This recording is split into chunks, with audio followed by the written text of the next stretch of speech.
J'ai toujours aimé les autres. Même les plus cons, je les aimais. Alors c'est peut-être ça mon problème. C'est peut-être ça qu'on m'a reproché. J'aimais beaucoup la vie. Ouais, j'aimais bien son rôle. Elle a la bonne place. Elle dirige et elle donne les ordres. Mais je ne lui en veux pas. Elle offre des choses tellement magnifiques.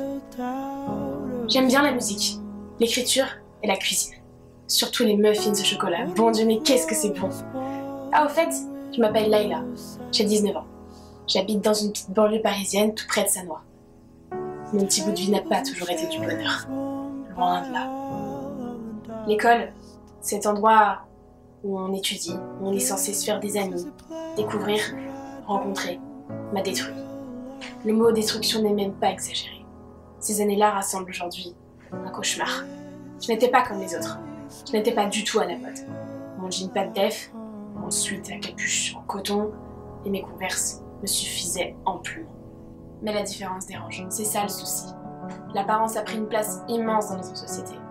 Il faut rentrer dans les normes, avoir un bon look pour avoir des amis. Personne ne s'intéressait à moi. Pourtant, je les trouvais plutôt cool et fun, mes godasses. À vie non partagée. Je dis ça avec le sourire, car aujourd'hui c'est plus qu'un lointain souvenir. J'étais seule, horriblement seule. Et j'ai beau dire que c'est du passé, mais mon Dieu que j'en ai souffert. Les enfants entre eux, c'est des vrais petits monstres. Aucune pitié. Il suffit qu'il y en ait un qui dise rouge, tous les autres diront rouge. Je vous dis, c'est un grand sketch. On se croirait dans un film. Ces visages-là, je les oublie pas. C'est ça le pire. C'est que je parviens pas à les effacer de ma mémoire. Les insultes, les rumeurs, les mauvaises blagues. Insoutenable, insupportable. Parmi tous ces visages, il y en a toujours un qui sort du lot. Son regard est différent. On perçoit de la pitié et de la peine. Mais ce visage-là ne cherche pas à être de mon côté.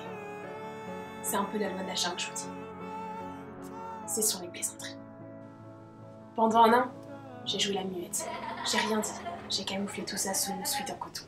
J'ai joué la forte, la fille heureuse. Mais au bout d'un moment, le corps et le moral ne tiennent plus, ainsi que les notes.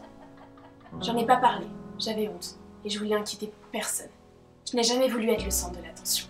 Alors je me disais, surtout pas maintenant, surtout pas maintenant. Ma famille m'a toujours vue heureuse. C'est à cause de mon prénom, Layla, qui signifie gaieté en arabe. J'ai tout gardé. J'ai encaissé jusqu'au jour où j'ai tout lâché. Mes notes étaient catastrophiques. Mon faux sourire n'était plus là pour cacher ma douleur. J'arrivais plus à parler. Si je parlais, je m'effondrais. Mes parents ont malheureusement compris que quelque chose n'allait pas. Mais j'arrivais à rien dire. J'arrivais à rien dire. Vous allez me demander, mais qu'est-ce qui t'a aidé si tu t'interdisais de parler? Qu'est-ce qui t'a aidé? L'écriture et la danse. Juste ça, rien d'autre. J'écrivais mes peines, puis je les dansais. J'écrivais les insultes, puis je les évacuais avec un jeu de hanches et de mouvements. Il faut parler, il faut parler.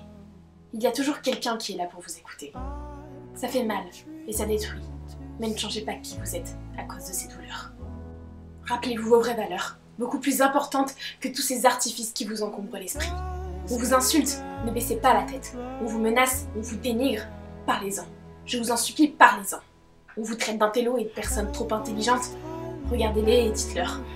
Et oui, et alors? Il ne faut pas se laisser abattre par ces étiquettes qui vous jugent et qui vous catégorisent.